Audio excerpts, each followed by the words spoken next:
di era post-truth ini, semua informasi itu cepat diterima oleh mereka, tapi mereka itu menerimanya dan dicocokkannya dengan pikiran mereka. Dengan pikiran mereka, misalkan mereka mikir begini, loh, wah ini postingannya sesuai dengan kata hati saya dukung, saya akan ikut gitu. Dan lebih percaya itu daripada aslinya. Ya. Kalau saya lihat itu hal yang lumrah ketika ada kemarahan dengan statement seperti itu, karena mereka sebagai anggota dewan itu harusnya membicarakan atau berbicara dengan santun dan beretika. Kalau tidak bisa ngomong baik kan lebih baik diam gitu kan. Inilah contoh dampak negatifnya ketika dia tidak bisa menjaga lisannya. Adanya kayak tadi ya keresahan, kemudian ketika pemerintah melakukan mengeluarkan kebijakan kemudian banyak yang protes dan lain sebagainya, itu apa berarti di negara kita itu ruang dialog antara pemerintah dengan masyarakat, dengan akademisi itu sebenarnya kurang, Pak, di sini. Itu apakah beliau-beliau yang terhormat itu, para dewan itu, apakah memang belum bisa mewakili rakyatnya atau bagaimana? Belum bisa mewakili dengan baik ya. Sehingga harus turun ke jalan, demo, kemudian kok sampai marahnya itu sampai di luar batas, terus timbul anarkis, itu gimana? Juga menyayangkan juga kan kita kan, Mas Anies, sampai ada pembakaran dan lain sebagainya. Itu kan hampir setiap kota itu yang ada demo tuh hampir rata-rata itu ada bakar-bakar tuh, Mas. Kalau bakar-bakar daging buat makan bareng nggak apa-apa ya. Itu enak.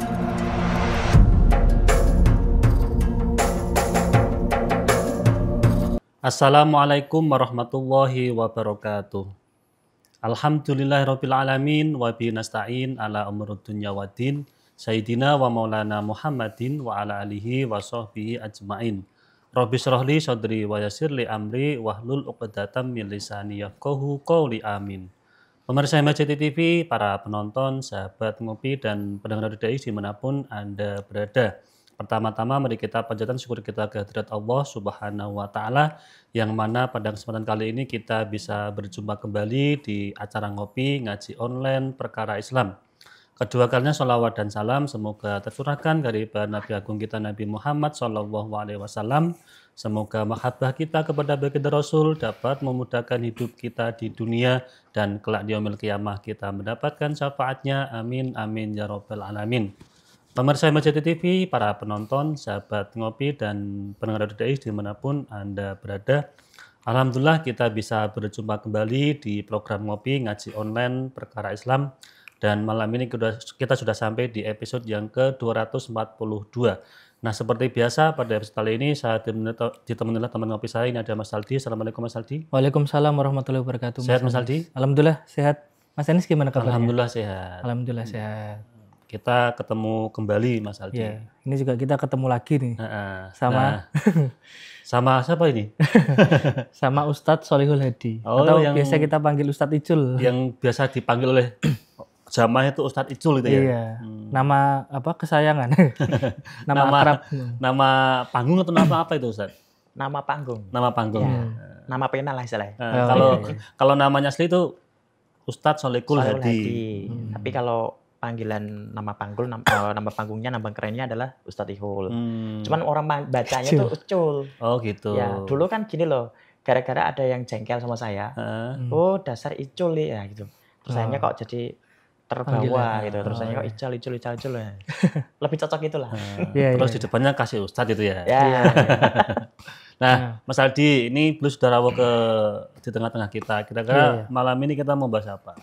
Ya, ini mungkin sepekan yang lalu kita kan ada peristiwa nih Mas Anies di Indonesia nih khususnya, yaitu demonstrasi ya terkait dengan Dewan kita perwakilan rakyat dan apa yang didemo karena beberapa hal, dan itu yang didemo juga apa terkait dengan kebijakan-kebijakannya kan. Nah kita akan membahas tentang aspirasi anarkisme dan masa depan demokrasi kita yang kemarin gitu. Kita kan demo juga kan, itu kan bagian dari demokrasi kita juga. Oh, Mas Aldi ikut demo juga? Enggak, saya mungkin di medsos saja.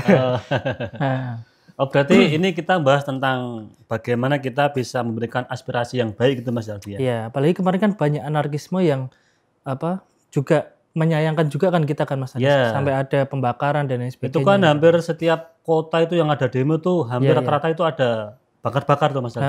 Kalau bakar-bakar daging buat makan bareng enggak apa-apa ya. Itu enak. Tapi kalau yang kemarin kan kasihan kan banyak Iya, fasilitas banyak umum yang korban. rusak itu kan. Bahkan ada korbannya juga kan Mas.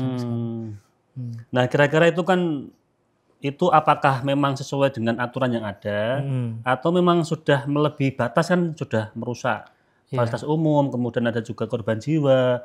Terus apakah saking meluapnya emosi rakyat, masyarakat sehingga demonya itu jadi di luar batas sampai seperti itu Mas Aldi. Karena kan juga mungkin rakyat kan ada yang merasa bahwa keadilan kita itu agak berkurang juga kan, kayak nggak ada lah keadilan di negara kita. Makanya kan kemudian adanya demo itu kan kemungkinan karena rakyat itu merasa nggak adil nih, masa DPR yang kerjanya kadang dicitrakan itu tidur dan lain sebagainya kok 3 juta per hari itu tunjangannya kan. Ya, jadi secara nggak langsung kan juga. Rakyat itu lagi ekonominya lagi lemah, lagi lemah juga. down, tapi kok pejabatnya tuh malah naik gaji tuh kan gitu ya. Iya, padahal kemarin ada efisiensi juga ya kan. Kok ini malah dinaikkan. Ya itu mungkin yang menjadi kemarahan masyarakat juga. Nah, kira-kira gimana Ustadz menyikapi bagaimana kita bisa menjadi masyarakat yang baik ketika menyampaikan aspirasi juga yang baik, nggak usah anarkis gimana Ustadz? Baik, saya sapa dulu pemirsa. Oke. Assalamualaikum warahmatullahi wabarakatuh. Waalaikumsalam warahmatullahi. Alhamdulillah wa syukurillah ala kulli ni'amillah wassalatu wassalamu ala rasulillah sayyidina Muhammadin ibn Abdillah la haula wala quwata illa billah amma ba'd. Para pemirsa MAJT TV dan juga para pendengar Radio Dais dimanapun Anda berada. Alhamdulillah kita bisa bertemu lagi dan di sini luar biasa bertemu dengan host dan co-hostnya yang keren-keren ini yang selalu memotivasi kita semuanya dan selalu memberi informasi yang menarik begitu ya Mas Andi. Bahkan tadi saya mendengarkan mereka berbicara, saya pikir menghibai saya. ternyata bukan menghibai saya, tapi menghibai orang-orang yang ada di sana. Di gedung Dewan, kemudian ada yang juga menghibai di lapangan ya tadi. Tadi saya kalau tidak salah mendengar tentang adanya demonstrasi, betul ya? Demonstrasi yang terjadi di Indonesia pada pekan-pekan yang lalu, pada waktu-waktu yang lalu. Kenapa sampai se-chaos itu ya waktu itu? Kenapa sampai separah itu, hebat itu marahnya? Kenapa masyarakat sampai menggunakan cara yang mungkin kurang begitu etik ya di dalam melakukan demonstrasi, bahkan menyampaikan aspirasinya pun juga kurang begitu santun. Awalnya itu baik Ustaz. Awalnya baik, tapi ternyata tiba-tiba menjadi anarkis. Nah, jadi ini anarkis ya, bukan anarkisme ya, anarkis ya. Kalau anarkisme itu berarti menolak yang namanya tata negara, terus kemudian juga menolak adanya otoritas tertentu, sehingga di dalam sebuah lingkungan atau negara itu dikatakan ini tidak boleh ada yang menguasai. Saya harus melaksanakan dengan secara horizontal, semuanya setara, tidak ada pemerintahan gitu kan. Sehingga saya mengatakan itu. Tapi ini terjadi bukan anarkisme tapi anarkis, yaitu melakukan kekerasan kepada wilayahnya atau kepada tempat di mana dia melakukan demo. Nah, ini kan kalau kita melihat di media sosial ataupun berita-berita elektronik ya, kemudian di media-media elektronik ataupun media cetak dan sebagainya, bahkan yang paling sangat cepat itu adalah di media sosial, entah itu media TikTok ataupun Instagram, Facebook dan lain sebagainya, yang sudah familiar dimiliki oleh seluruh masyarakat Indonesia. Dan di situ ada informasi satu yang kemudian diikuti oleh seluruh lapisan masyarakat. Misalkan ada tujuan, ayo kita pergi ke sana, ke titik A, nanti semuanya datang ke titik A. Begitu cepat sekali, karena apalagi ini kan di era post-truth ini, semua informasi itu cepat diterima oleh mereka, tapi mereka itu menerimanya dan dicocokkannya dengan pikiran mereka. Dengan pikiran mereka, misalkan mereka mikir begini, loh, wah ini postingannya sesuai dengan kata hati saya dukung, saya akan ikut gitu. Dan lebih percaya itu daripada aslinya gitu. Misalkan objeknya itu adalah B misalnya, tapi si orang ini yang memberikan informasi itu menggunakan A, sehingga yang itu cocok dengan yang membaca. Akhirnya dia ikut A ini tadi. Ayo. Nah, ternyata ini demo yang terjadi di Jakarta besar-besaran adalah karena yang pertama dipicu oleh adanya kesalahpahaman. Kesalahpahaman masyarakat memahami berita di media, kalau saya lihat itu adanya tari-tarian ya kalau nggak salah itu waktu naik gaji DPR. Oh, yang sedang paripurna itu ada. Paripurna di mana di situ ada Pak Presiden juga, dia senyum-senyum gitu kan. Tapi terus kemudian, loh, kok naik gaji per hari, hitungannya kalau di rata-rata per harinya itu bisa 3 juta. Terus ada celetukan dari salah satu anggota dewan yang mengatakan begini, itu kecil, 3 juta kecil itu per hari. Saya aja bisa 1 jam 3 juta gitu kan. Kalau ngartis gitu kan katanya. Nah, itu yang memicu kemarahan rakyat. Kalau saya lihat itu hal yang lumrah ketika ada kemarahan dengan statement seperti itu. Karena mereka sebagai anggota dewan itu harusnya membicarakan atau berbicara dengan santun dan beretika. Kemudian kalau tidak bisa ngomong baik kan lebih baik diam gitu kan. Bahkan itu disebutkan di dalam sebuah riwayat, sebuah hadis itu kan, maka yu'minu billah wal yaumil akhir falyaqul khairan aw liyasmut. Inilah contoh dampak negatifnya ketika dia tidak bisa menjaga lisannya. Tidak bisa falyaqul khairan, berarti lebih baik diam, tapi dia malah justru bicara di media dan kemudian di-share oleh seluruh media-media gitu. Akhirnya dibaca oleh seluruh lapisan masyarakat. Ingat, sekarang ini, zaman digital ini, itu seluruh masyarakat sudah melek berita. Mungkin mereka lebih cepat melek berita atau dapat membaca berita dengan cepat daripada yang dulu-dulu. Tetapi itu tadi yang harus kita garis bawahi adalah lebih selektif lah dalam membaca berita. Tapi karena kemarin-kemarin sudah ada banyak demonstrasi, gitu, di Pati ada demonstrasi melawan kenaikan pajak sampai 250%, kemudian PBB itu ya, sampai akhirnya minta bupatinya turun, gara-gara bupatinya menantang adanya demonstrasi dan sebagainya. Ini kan sesuatu yang sangat terbuka dalam era digital, ini sangat terbuka sekali, dan mereka itu boleh melakukan memberikan aspirasi, melakukan demonstrasi itu diperbolehkan di dalam aturan undang-undang ada itu, undang-undang nomor 9. Artinya kan itu demo boleh. Boleh sekali. Terus apakah kemarin itu sudah melampaui batas atau gimana, Ustaz? Kalau kita lihat itu hampir mirip 1998, bahkan mungkin lebih ngeri lagi gitu kan. Kalau di situ kan di 1998 waktu itu saya masih siswa juga. Saya baru lahir. Oh ya, baru lahir. Kalau Mas Anies berapa tahun? Lupa, Tat. Lupa ya. Paling enggak ya itulah baru lahir ya. Di situ itu kita lihat ada penjarahan juga, tapi yang dijarah itu bukan pejabatnya, yang dijarah itu rumah di sekitar, entah itu Chinese yang yang kaya-kaya itulah kesempatan aji mumpung ya, dia kalah judi online, kemudian kalau dulu belum ada judi online, mungkin kalah bandar gitu kan, atau mungkin dia lagi banyak utang, ada banyak masalah, tiba-tiba di situ ada banyak toko-toko kelontong yang terbuka karena orangnya juga di situ atau mungkin lari ya, akan ramai terus dijarah semua itu, ada beras, ada minyak goreng dan sebagainya. Sekarang terulang.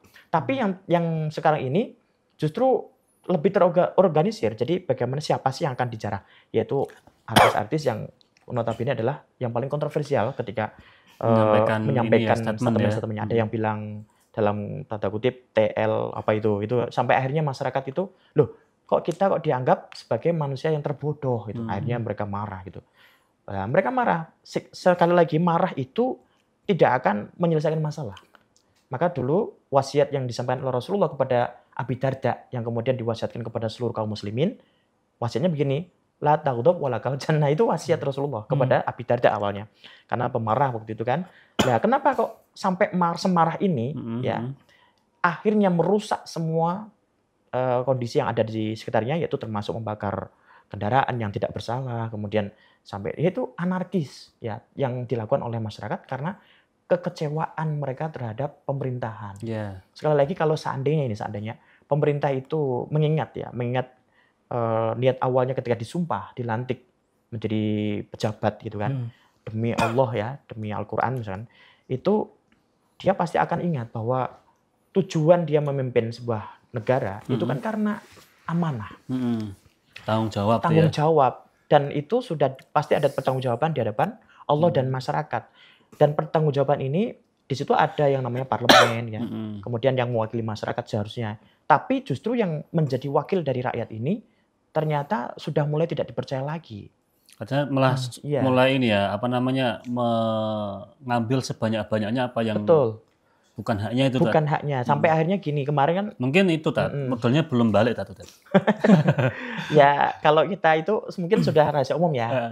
Karena pencalonan itu pasti banyak yang dikeluarkan. Nyatanya juga di daerah-daerah Demak atau gimana itu kan pasti ini ada calon DPR yang datang, dia siap ngasih apa gitu kan. Ngasih tanah satu dam atau bangun jalan. Kemudian ada yang ngasih sembako. Itu kan pasti uangnya keluar. Nah, kemudian apakah mereka itu ingin mengembalikan modal itu akan agar secepatnya bisa kembali atau gimana, ya itu wallahu alam. Tapi itu yang tahu adalah mereka yang nyusun. Karena undang-undang mereka yang bikin, kemudian anggaran mereka yang menentukan, termasuk anggaran untuk MBG kemarin ya sampai ratusan triliun, sampai mengurangi beberapa anggaran pendidikan dan sebagainya. Itu kan bagian dari anggaran aturan-aturan yang diatur sendiri atau yang ditata sendiri oleh anggota dewan. Termasuk yang tadi kayaknya ada dengaran kata-kata adil-adil itu ya. Ya, Siapa tadi bilang? artinya kan kata Mas Adli kan itu nggak adil.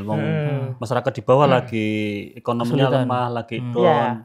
Tapi kok di atas malah joget-joget tadi, terus naik gaji. Seandainya ini ya, pemerintah itu mau kembali kepada agama lagi ya, maka mereka akan paham bahwasanya prinsip pertama kali dalam memimpin sebuah wilayah atau negara itu adalah keadilan. Seperti di dalam Pancasila kan ada toh keadilan sosial sila kelima, keadilan sosial bagi seluruh rakyat Indonesia. Ini adalah manifestasi dari sila pertama, ketuhanan yang Maha Esa.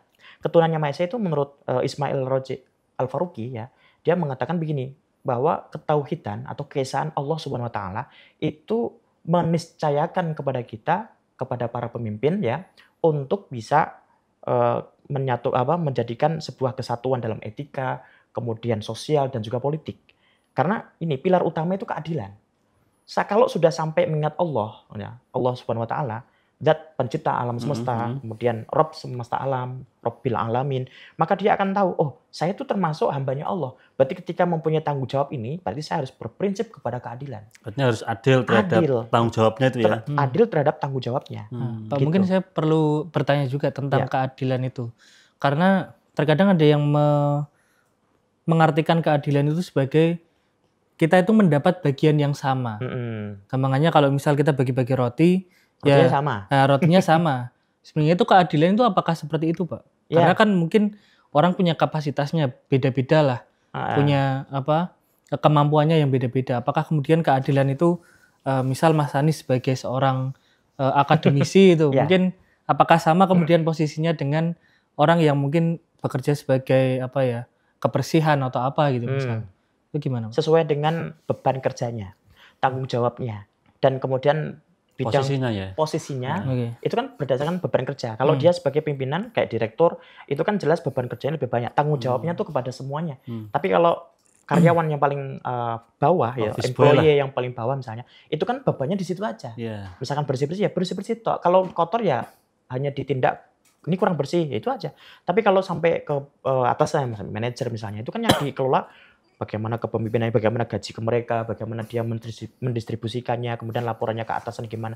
Lebih rumit dan lebih jelimet. Nah, termasuk gini, kalau dalam rumah tangga misalnya, itu ada anak, kakak, adik, dan sebagainya. Itu kalau adiknya dikasih uang saku 10.000, kakaknya juga sama. Padahal kakaknya sudah SMA.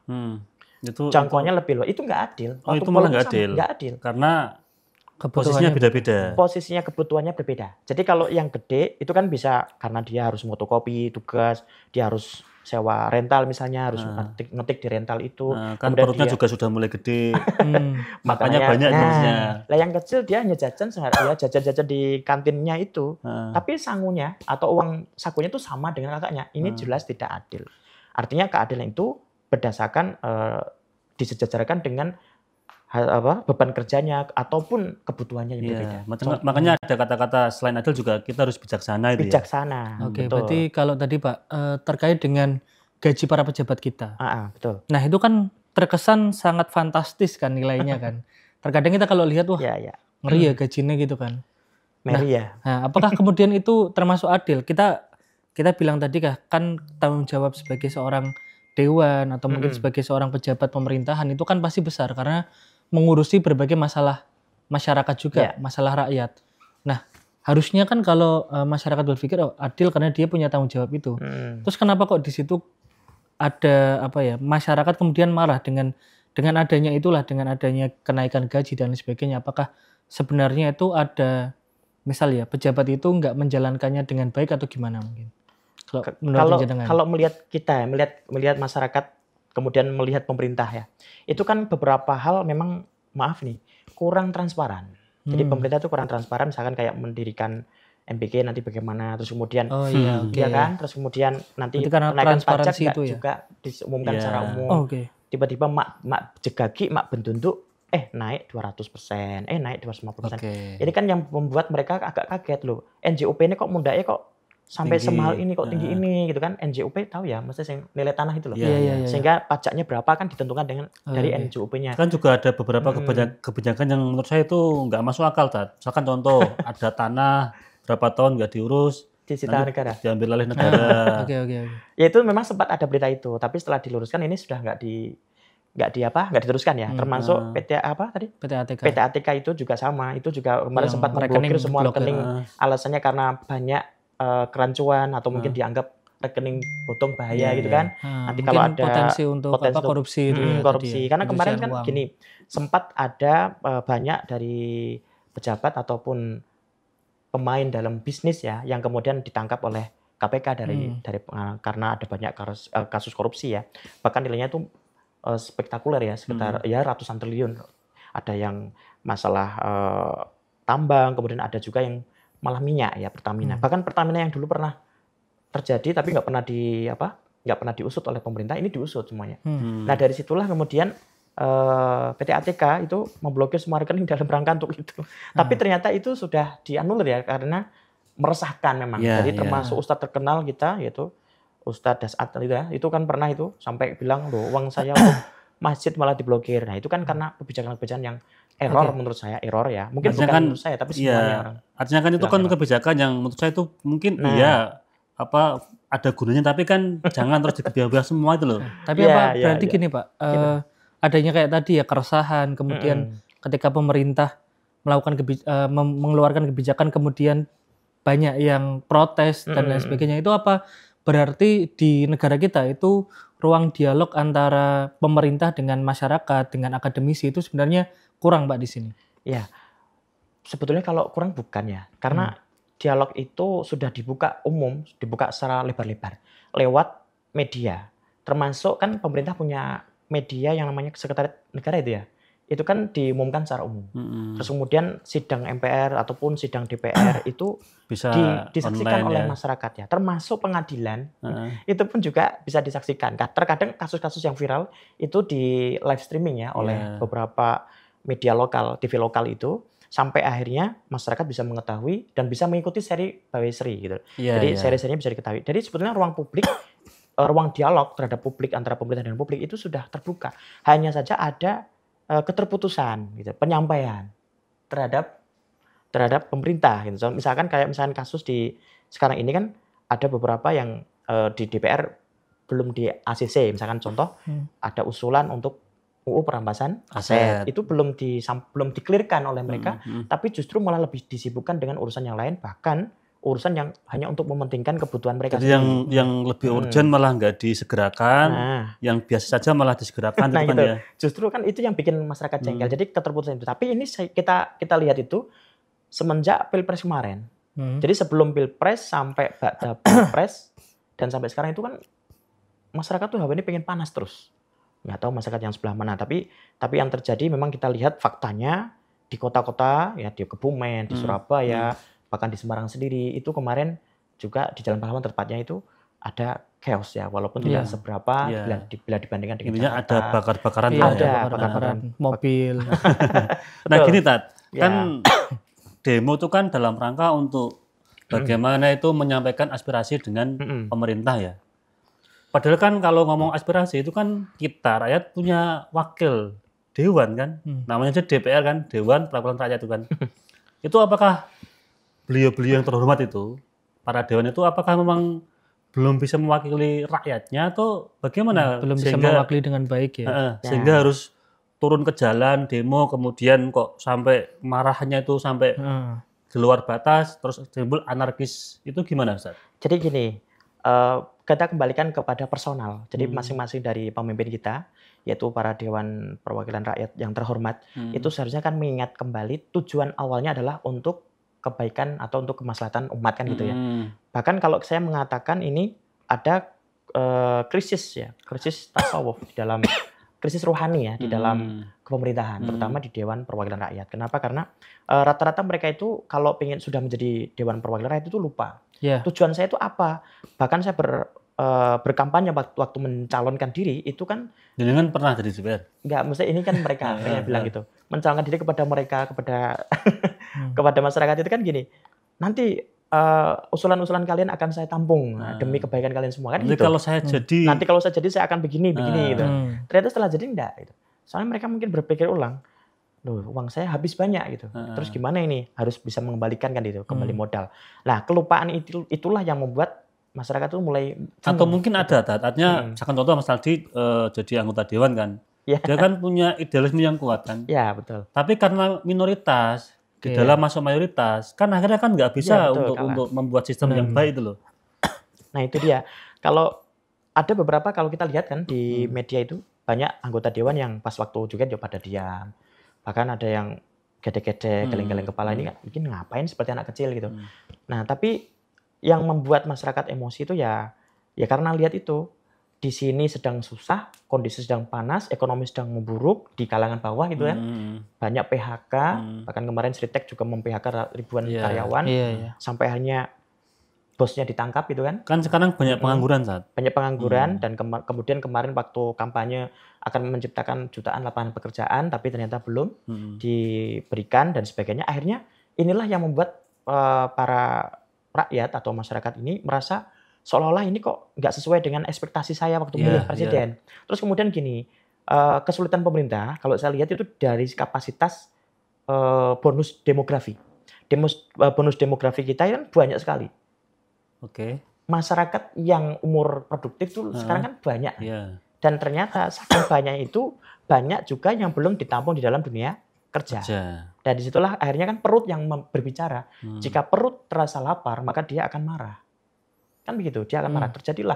Jadi waktu kemarin ada perampasan, bukan perampasan aset ya, tapi penjarahan di tempat-tempat orang-orang kaya itu, mereka senang main-main gitu. Dan tapi ironis karena gini, yang ikut merampas atau yang ikut penjara itu anak-anak kecil juga.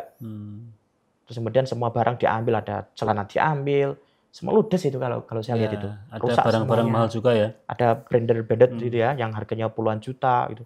Nah itu gimana? Karena itu ya kekecewaan mereka itu. Tapi ingat, demonstrasi seperti ini itu tidak boleh dinormalisasi gitu. Oke, gini Tat. Saya kan pengen apa ya? Pengen ketemu titik temunya ini kan ya. Kan masyarakat tadi marah dengan kondisi yang ada, lagi nganggur, lagi nggak ada kerjaan. Tapi kok pejabatnya itu malah foya-foya macam-macam lah. Kan wajar Tat ketika demo, kemudian aspirasinya kok nggak dihiraukan oleh pemerintah, kemudian bergerak lebih keras lagi gitu loh. Dengan tadi mungkin merusak fasilitas umum kan. Jadi begini, sebetulnya demonstrasi itu kan memang ada ketentuannya. Demonstrasi itu kalau tidak salah itu ada di dalam Undang-Undang Nomor 9 Tahun 1998. 1998 waktu itu nomor 9 ya undang-undangnya, itu ada bab 3. Bab 3 itu tentang hak dan kewajiban para pendemo atau para masyarakat yang mengeluarkan aspirasinya gitu, pendapat di depan umum gitu. Karena, itu sesuai enggak? Artinya mungkin bisa jadi Mas Aldi ya. Hak kewajibannya nggak terpenuhi sehingga meluas menjadi anarkis tadi. Ya mungkin nanti kita bahas ya bagaimana sih sebetulnya masyarakat udah paham belum gitu. Ketika mereka punya hak untuk bisa berargumentasi atau berpendapat di depan umum, itu apakah ada undang-undangnya? Ada. Nanti kita bahas itu. Tapi sebelum dijawab dulu, gitu. Kita akan jeda iklan yang melewat dulu.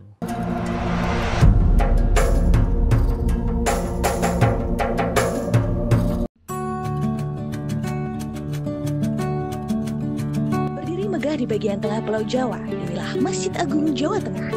Tak sekedar menjadi tempat ibadah, namun juga destinasi religi yang asyik, bersejarah dan mendunia.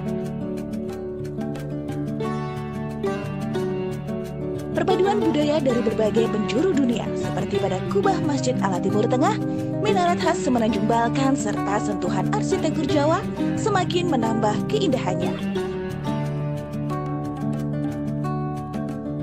6 buah payung raksasa, gerbang Al-Qanatir khas Kolosium Roma, serta area manasik dengan replika Ka'bahnya menambah kemegahan setiap sudut Masjid Agung Jawa Tengah.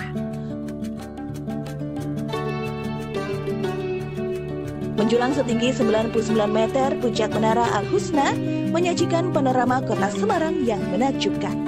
Tak lupa, museum yang semakin menambah wawasan kita tentang perkembangan Islam di Jawa Tengah.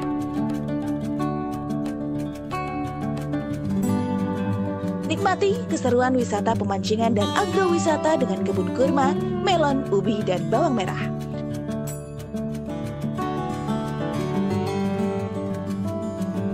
Tak perlu khawatir mencari penginapan. Hotel Geraha Agung siap melayani para pengunjung yang ingin beristirahat.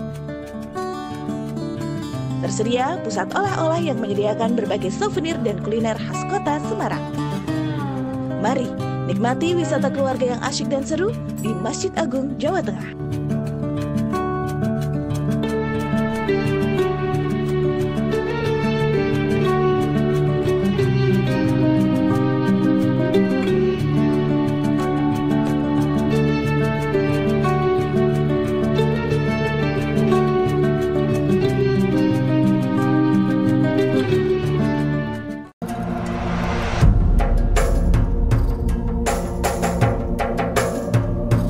Pemirsa Majati TV, para penonton, sahabat ngopi, dan pendengar RDI dimanapun Anda berada, kita kembali lagi di acara ngopi ngaji online perkara Islam ini bersama Ustadz Sholihul Hadi atau Ustadz Icul dan Mas Aldi.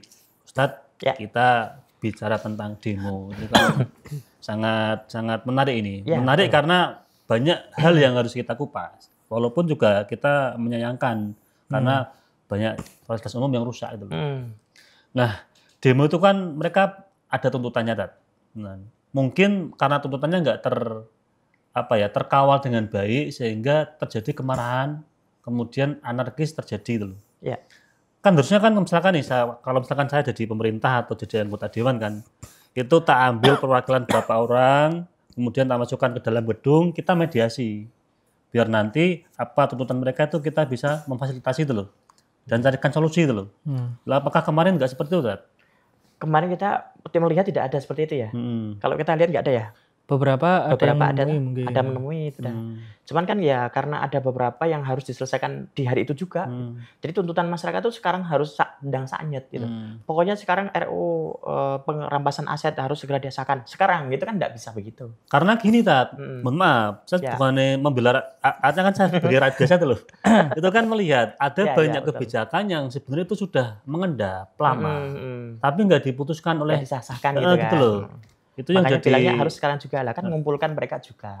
Mereka sementara mereka nggak mungkin datang ke DPR. Kenapa? Karena di jalan tuh udah dipenuhi masyarakat, penuhi pendemo gitu kan. Dan ingat bahwa demo itu boleh. Jadi warga itu yang menyampaikan pendapatnya di depan umum atau di muka umum itu punya hak, diantaranya adalah menyampaikan pikirannya secara bebas. Kemudian dia juga mendapatkan perlindungan hukum. Jadi para pendemo itu jelas. Jadi kayak aparat misalnya kok sampai melukai kan sampai membuat memukul mundur dengan cara yang anarkis ya, itu tidak diperkenankan karena kan itu memang dilindungi oleh hukum. Cuman di dalam hal ini para pendemo juga punya kewajiban yaitu menjaga ketertiban umum. Jadi salah satunya memberikan kebebasan juga atau menghargai kebebasan orang lain juga ketika memberikan jawaban.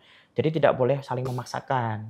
Dari situ mungkin ada beberapa hal yang di antara mereka yang tidak membaca literasi itu.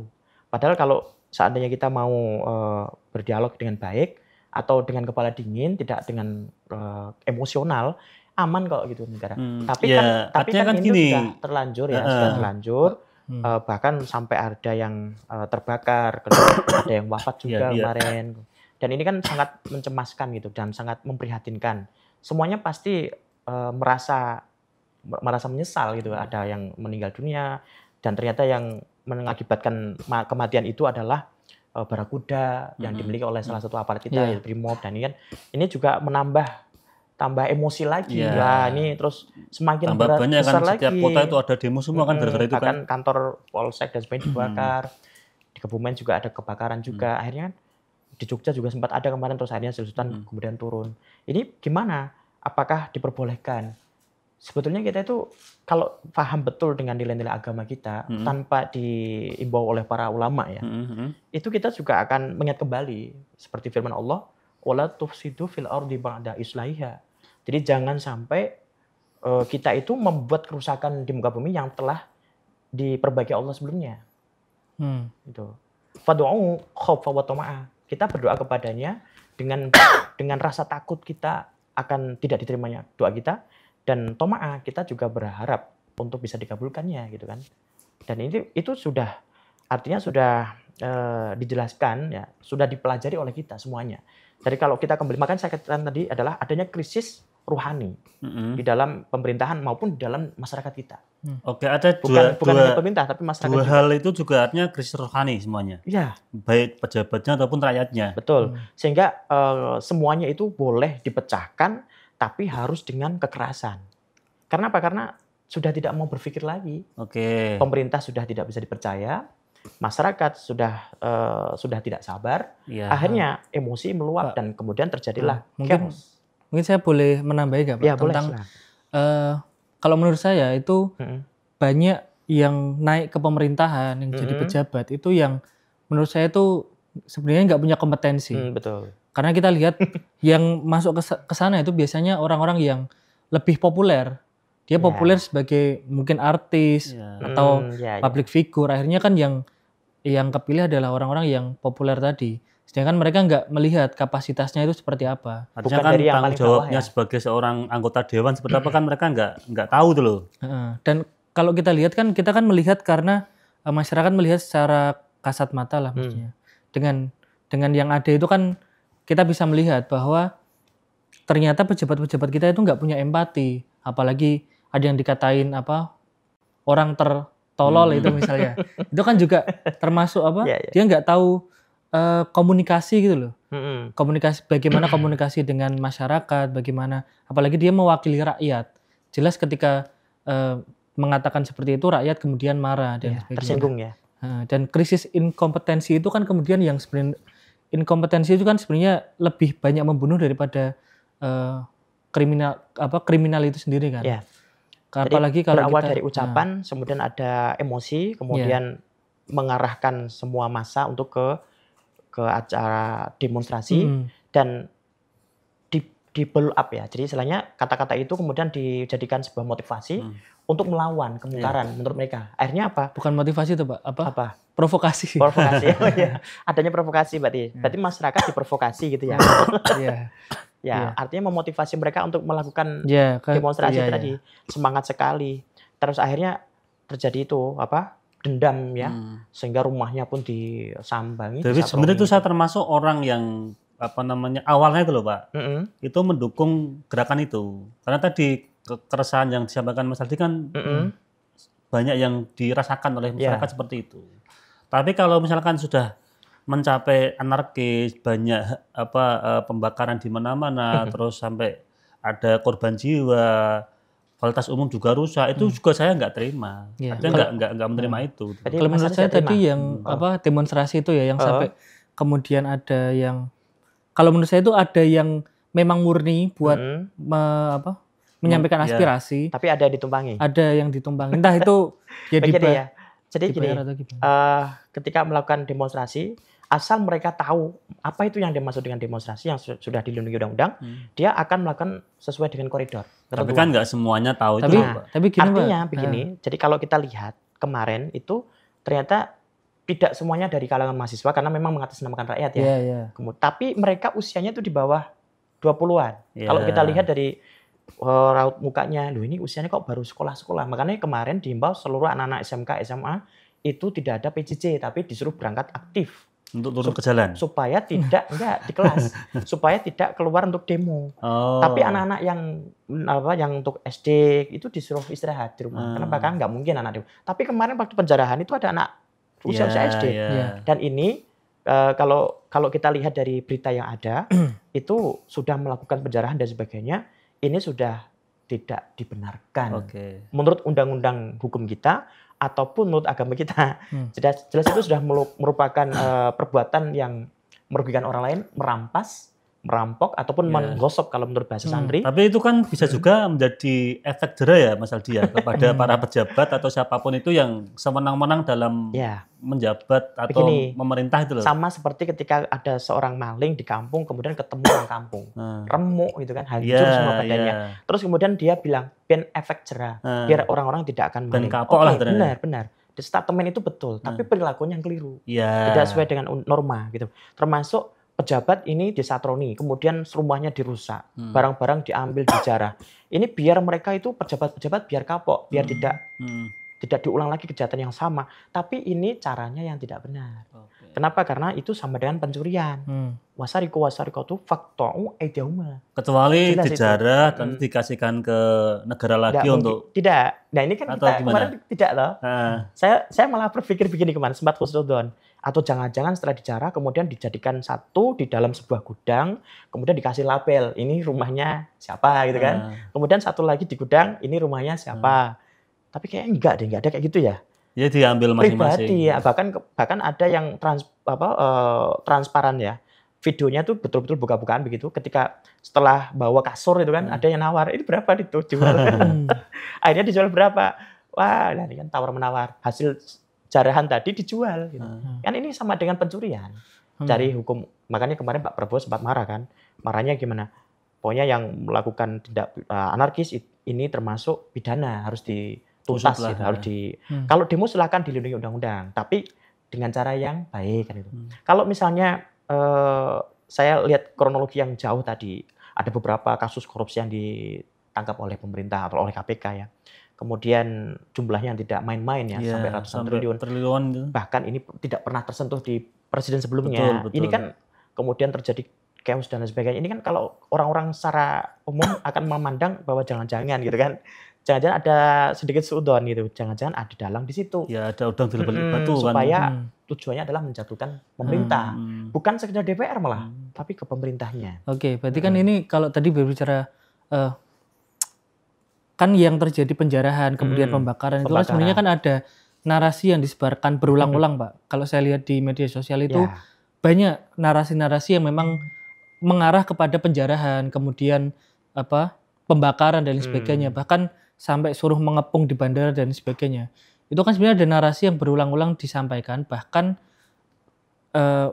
sama orang di sekitar saya itu ada yang mendukung dengan adanya seperti itu karena dia merasa puas dengan pembakaran apa tadi, gedung DPR dan sebagainya, dan juga penjarahan.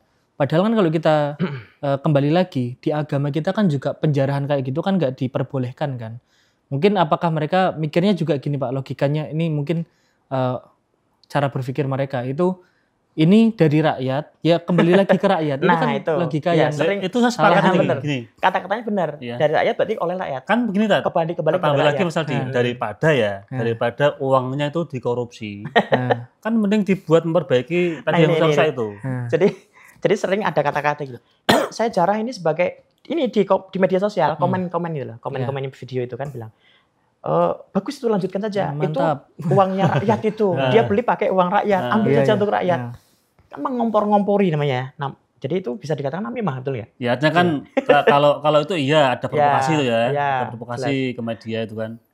Tapi kalau yang tempat umum ya, itu kan tadi ada statement ya tidak apa-apa. Nanti kan juga diperbaiki pakai dana uang rakyat. Uang rakyat daripada dikorupsi malah nggak tahu nanti untungnya kemana kan. Padahal kalau kita membuat fasilitas tadi lagi dikorupsi lagi malahan. Ya bisa jadi.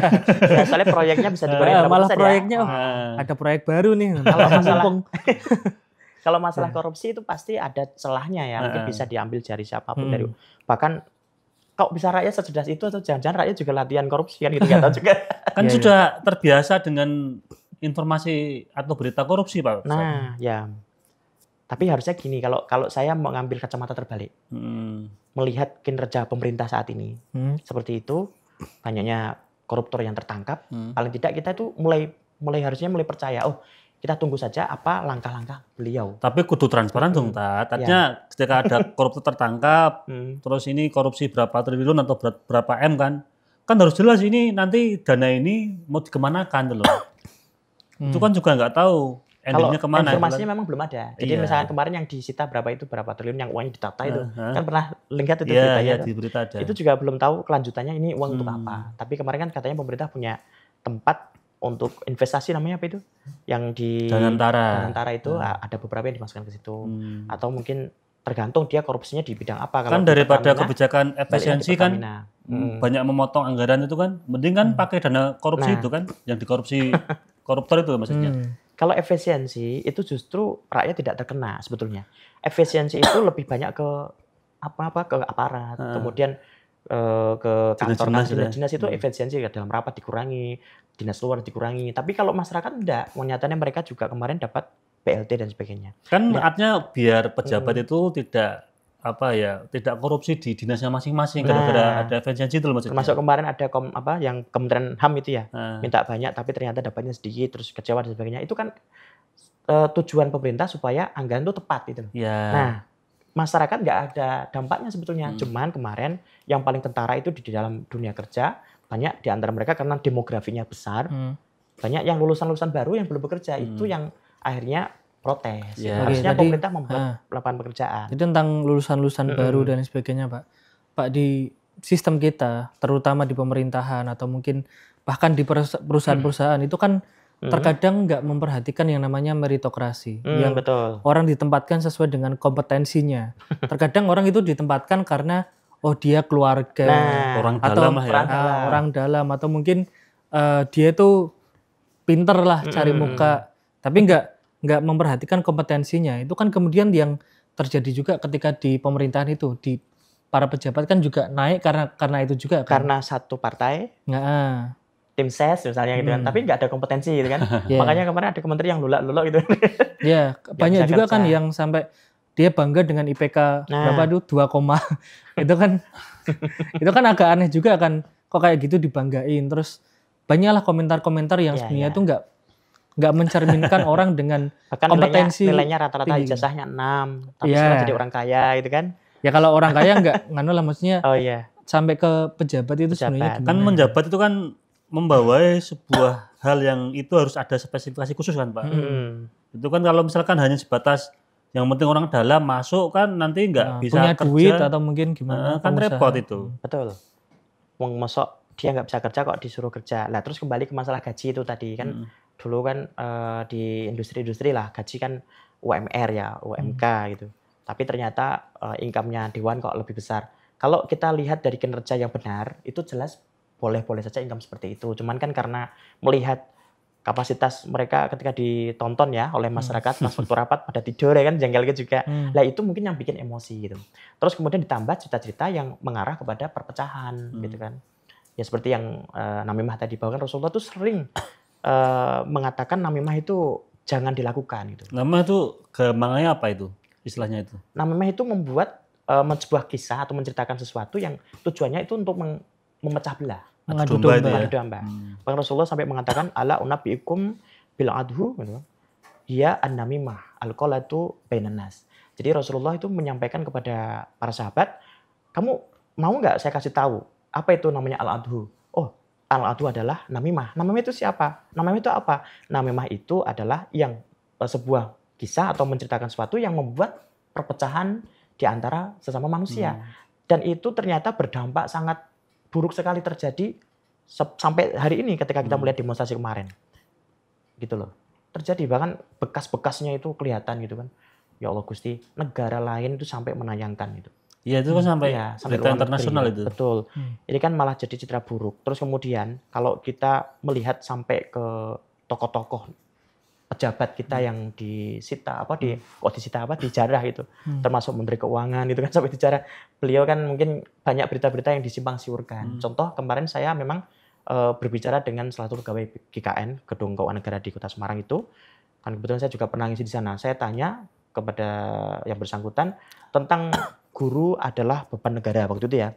Ini ternyata enggak Pak, itu hoax itu. Setelah ditelusuri videonya diedit, terus dicek video aslinya dikasihkan ke saya. Oh ternyata ini, oh berarti bukan ya, nggak ada kata-kata itu. Terus kemudian yang kemarin sampai disatroni sama pendemo itu terorganisir. Masyarakat melihat loh jam 1 kok pada datang kan kayak pencurian. Dan di situ nggak ada angin, nggak ada hujan itu tiba-tiba langsung pada datang 100 orang, langsung kemudian lagi.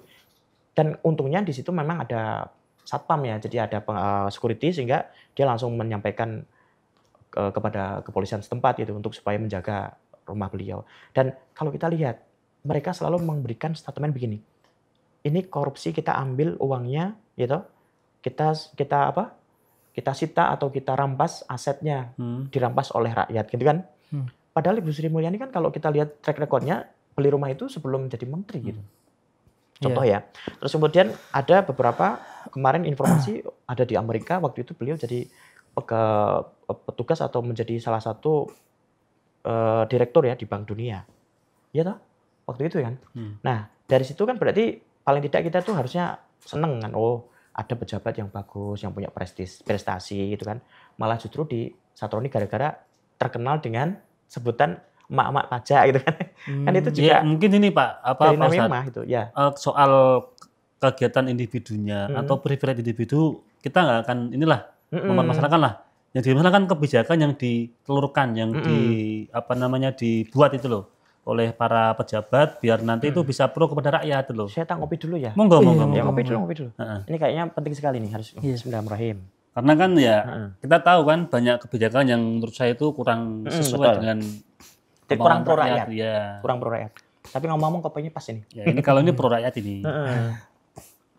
Pahit-pahitnya pas ini. Iya. Seperti kehidupanku. Ya.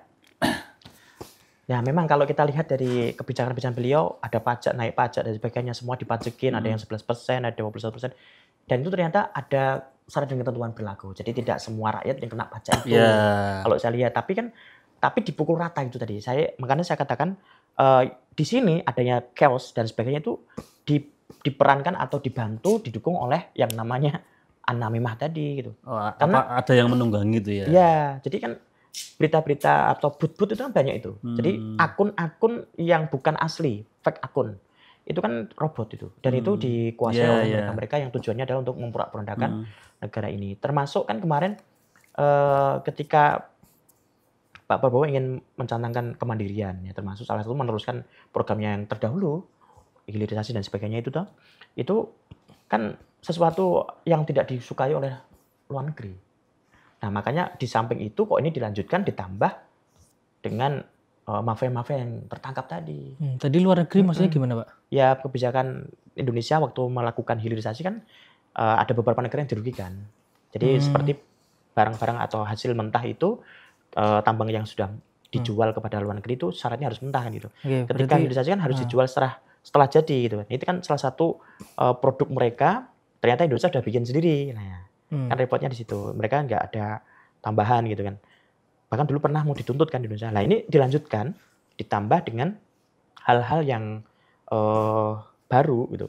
Termasuk penangkapan beberapa kasus korupsi yang ada di Indonesia. Jadi kondisi Indonesia yang sebenarnya kayak yang kacau ini sebenarnya menguntungkan juga untuk negara lain itu. Menguntungkan. Ya. Bahkan ketakutan ini kan akan terjadi seperti tahun 1998, jadi mana investasi diambil semua oleh investor dari luar negeri, kemudian terjadi krisis moneter. Tapi kalau saya yakin untuk ini kan karena kita pengalaman ya tahun 98 dulu, semoga tidak terjadi. Cuman kita himbau kepada seluruh lapisan masyarakat agar ketika memberikan aspirasinya, yaitu ketika menyampaikan pendapatnya, ya melakukan demonstrasi itu harus sesuai dengan prosedur. Oke, gini Ustadz, aku juga sepakat lah dengan para pemuka agama ya. Kemarin juga katanya habis dipanggil Pak Prabowo ke istana atau ke rumahnya beliau itu kan. Ya. Terus habis itu semua pemuka agama, tokoh-tokoh agama itu menyampaikan untuk biar kondusif keadaannya pada jamaahnya, biar enggak anarkis ketika demo. Itu kan bagus. Tapi kan kalau misalnya itu kan hanya ke bawah, tapi ke atas. Kan tadi, kita katanya Pak Ustadz kan krisis rohani kan. Rohani. Ya? Entah dari pejabatnya ataupun dari rakyatnya kan. Ya. Nah, kita kan punya tokoh agama itu kan. Itu kan bagaimana bisa memberikan serapan rohani biar nanti para pejabat atau rakyatnya juga bisa benar-benar punya mental spiritual yang bagus untuk memimpin dulu maksudnya. Jadi gitu Mas. Ulama itu sebagai semacam mediator ya antara pemerintah dengan masyarakat. Karena kan mungkin masyarakat juga menghormati para ulama dan ustadz dan pemerintah juga gitu loh. Harusnya kan Tapi seperti itu. jangan tumpul Mas. Iya Artinya, benar.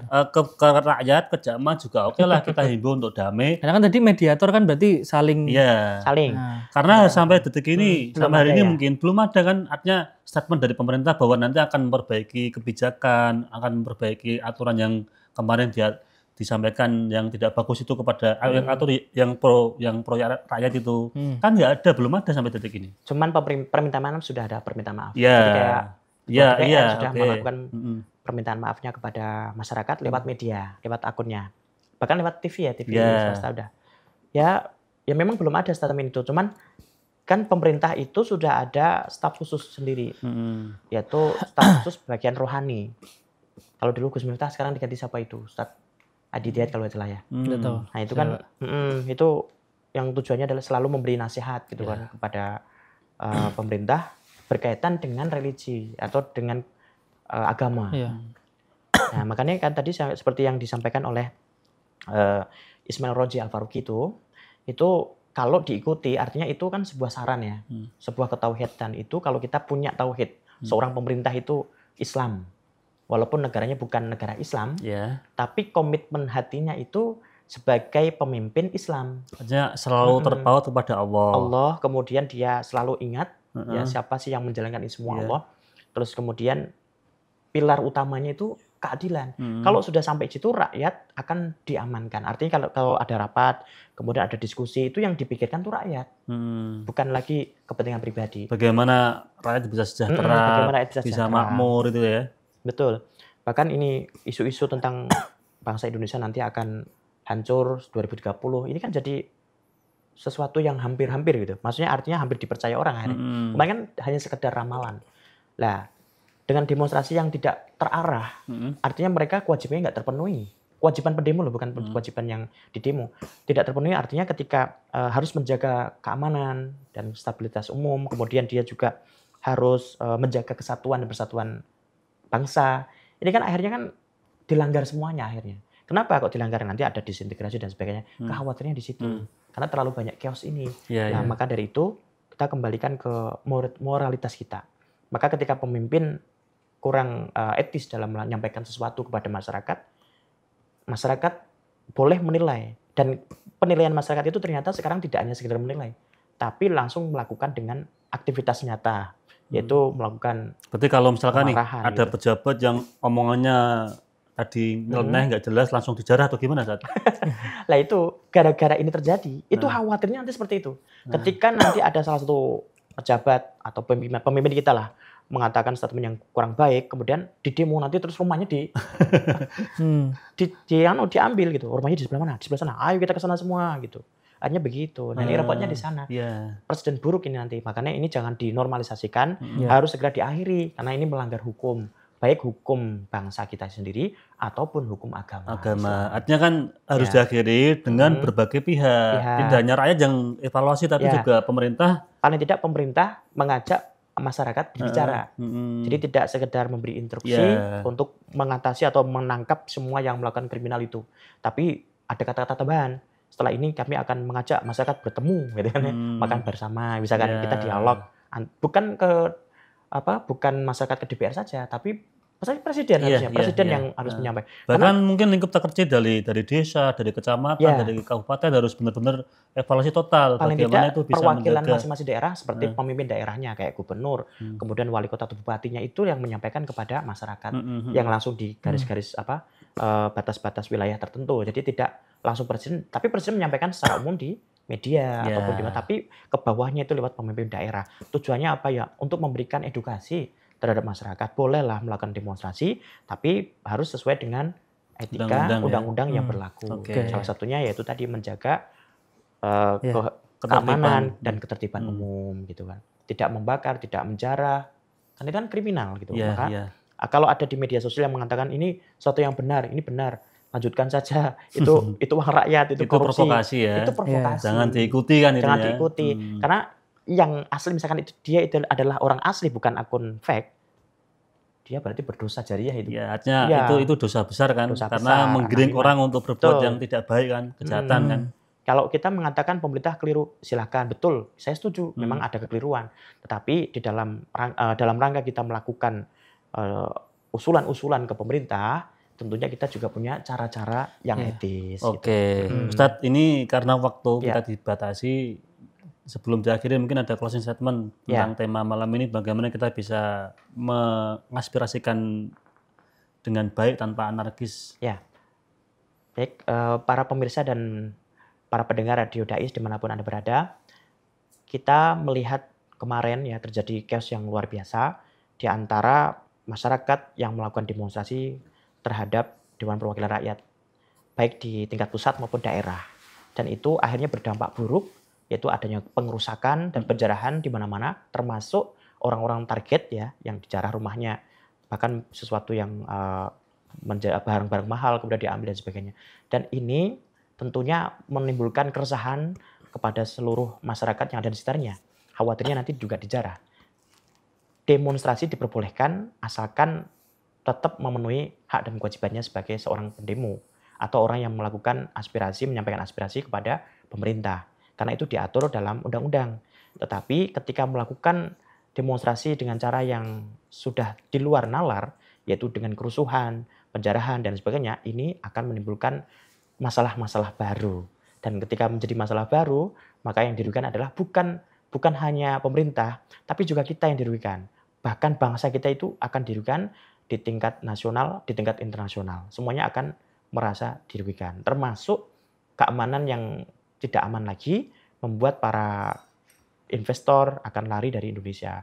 Jika memang Indonesia sudah kuat dan mandiri dalam perekonomian, maka seharusnya kita itu lebih bersyukur.